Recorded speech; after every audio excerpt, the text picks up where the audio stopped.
going to do this. The Emulator series was one thing, but this is an entirely different thing. I'm not going to do this. For 3 reasons. 1, the nerd already did them.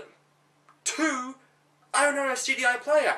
And 3, it's Zelda CDI! These games don't even count! Hell, the Animated series could kind of count, but this is Zelda CDI! This is...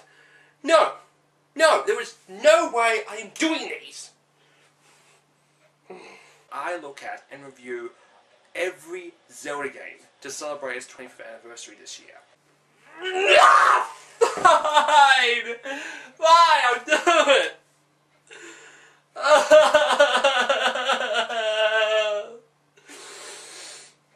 Well,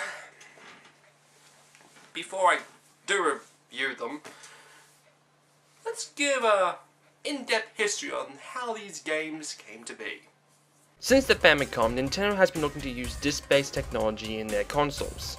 While the Famicom disk system was good, floppy disks weren't the most reliable when it came to copy protection or durability, which is probably one of the reasons why Nintendo didn't bring it to the States. Philips and Sony were the 2 main companies that were working to bring a brand new format in digital media. This technology would become compact discs. Compact discs have existed since the late 70s, and in the beginning were mainly used as a new form to play music. It wasn't until the mid-80s where the technology would be enhanced to not just hold audio and video, but computer data as well. This extension of the CD technology would be known as CD-ROM XA, also known as Extended Architecture. This of course intrigued Nintendo, who started working with Sony to build a CD-based add-on for the then current Super Nintendo. Now, Nintendo back in those days is quite different to the company we know today. Nintendo back in the late 80s, early 90s was a fucking monster. Being that they held over 90% of the gaming market, they basically ran everything and called all the shots. Basically, if you develop games, you were Nintendo's bitch. Nintendo back in the day utilized cartridge-based technology. Cartridges that they made, that only they supplied. If Nintendo was to go through with the SNES CD, they would lose power in the gaming market because they were using technology that other companies could supply, like Sony. Then, the real shit hit the fan in 1991. You see, back in 1988, Sony and Nintendo signed an agreement for Sony to use their audio microprocessor in the then upcoming Super Nintendo, but also squeezing in the agreement that would allow Sony to work on any CD-based technology with Nintendo. However, when the contract was viewed again by Nintendo in 1991, it was revealed that the add-on would allow Sony full control of what games could appear on the SNES CD. Nintendo would have none of that. So, without telling Sony, Nintendo scrapped the project and started working with Philips, only announcing it in 1991 at the Consumer Electronics Show, right after Sony had unveiled the Super Nintendo CD. So to say that Sony, especially Ken Kutaragi, who was basically the lead on the Sony side of things, was pissed, was an understatement. Now, of course, Sony decided to go on alone and work with what they had to make the PlayStation. So basically Nintendo was responsible for one of its biggest enemies in the gaming industry. But of course, the story doesn't end there. In December of 1991, Philips released their CDI player, which despite what people say, isn't really a dedicated video game console. The CDI player was designed to introduce a new format of interactivity and movie watching on TV. Now it may sound like a game console, but in all honesty, the library consisted mainly of educational games, karaoke and image slideshows. It's like saying the DVD player is a dedicated video game console. Nintendo had signed a deal with Philips, this time making sure Nintendo had all the control. Development would last around until 1993. But by that time it became apparent from the dismal sales of the Sega CD and the TurboGrafx CD that Nintendo's decision was made up for them, and the SNES CD was officially scrapped. It wouldn't be until the GameCube when Nintendo would finally use discs in their consoles. Discs that were made exclusively for Nintendo consoles by Panasonic. The main reasons behind this was copy protection and avoiding fees from the DVD forum. Now with the SNES CD scrapped, Nintendo and Philips compromised, and Nintendo allowed Philips to use their 2 biggest franchises on their console. And what transpired was Hotel Mario and 3 Zelda games, Link the Faces of Evil, Zelda the Wand of Gamelon, and Zelda's Adventure. So, here we are. guess I have no choice, but 1 minute, just 1 minute.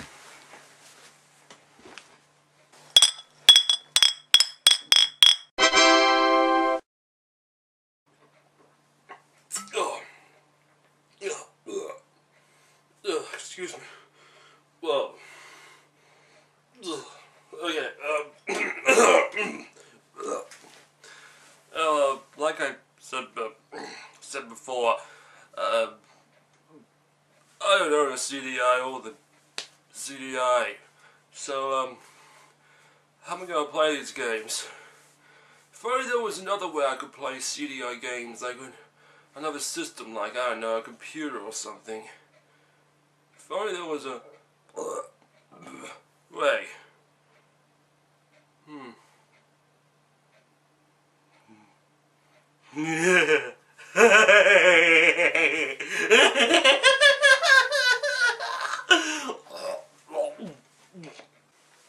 Believe it or not, as far as I can tell, there's only like one CDI emulator on the internet.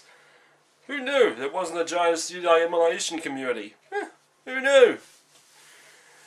The only problem with this CDI emulator is that it actually uses the mouse, so I had to find a mouse emulator to emulate the mouse controls using my keypad. I just realized, I'm putting this much fucking work into playing CDI. Ugh. Ugh. So yeah, on October 10th, 1993, saw the release of the first two Zelda CDI games, Link the Faces of Evil and that bitch Zelda and the one to fucking gamble on. Alright, let's get playing. Okay, so first, Faces of Evil. Okay, so from what I understand, oh fuck! These cutscenes have the lasting impression of these atrocities. From what I understand, they base these cutscenes off the damn animated series. Now, isn't that just perfect? An animated series considered an embarrassment to the franchise, used to inspire cutscenes for a game that's considered an abomination to the franchise. The developers behind Faces of Evil and Wand of Gamelon is Animation Magic, a Massachusetts-based company. Both games were given a low budget of $600,000. Fuck. Plus the animations were done by 6 Russian artists who were flown to the States. As for the voices, yeah, not going there. Ugh. Luckily, I brought my smart sword. It won't hurt anyone friendly. In fact, it makes them talk. I'm sorry. A smart sword? Really? Oh yeah, because a sword is so fucking smart. If a sword's smart, it should be in college or something.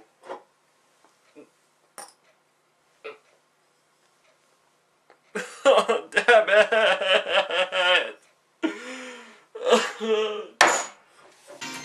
This game gives me a faint resemblance of Zelda 2, but with its map selection and its side-scrolling.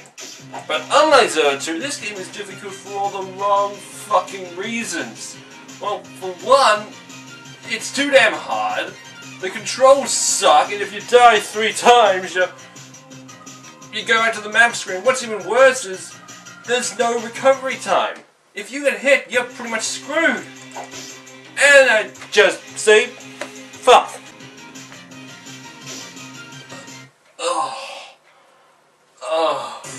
No more. Okay, so what's next? Ah yes, Wand of Gamelon. And it's the exact same fucking game. With one big difference, of course. You play as the actual princess. This will be the first time you ever actually play as a titular character, and isn't it just a terrible, terrible debut? On June 5th the next year, saw the release of one final Zelda CDI game, Zelda's Adventure. This one was developed by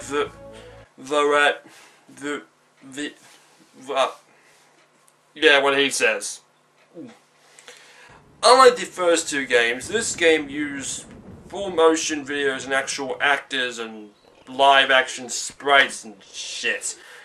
It accommodated a overhead view like pretty much every 2D Zelda game did after Zelda 2.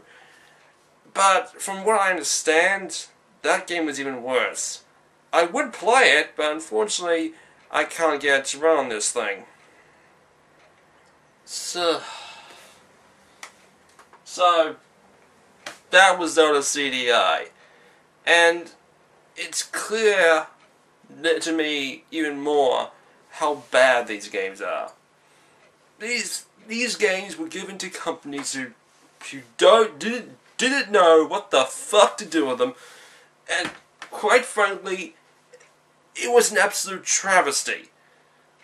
Philips had no respect for Zelda or Mario. They had none. These games were an absolute disaster. And what's worse is, well, these games go for incredibly large amounts. I've heard Zelda's Adventure goes for almost $200 on eBay. The other two go for about 50 or 60, as Zelda's Adventure was actually quite more rarer. Well, when it comes to the Zelda ZDI games, unless you're a very, very, very crazy collector of Zelda shit, like you must have everything Zelda ZDI, then unless you're that guy, don't buy these games. Besides, where can you find a ZDI player to play them? Well, that was Zelda CDI here on the History of Zelda. Join us next time as we finally go back to the good stuff. And it's going to be good stuff from this moment on with one of the greatest games ever made. The Legend of Zelda: Ocarina of Time for the Nintendo 64. Once again, I'm Enigma and... oh god. Oh no, that's the games or the booze. I'll be right back. Oh god!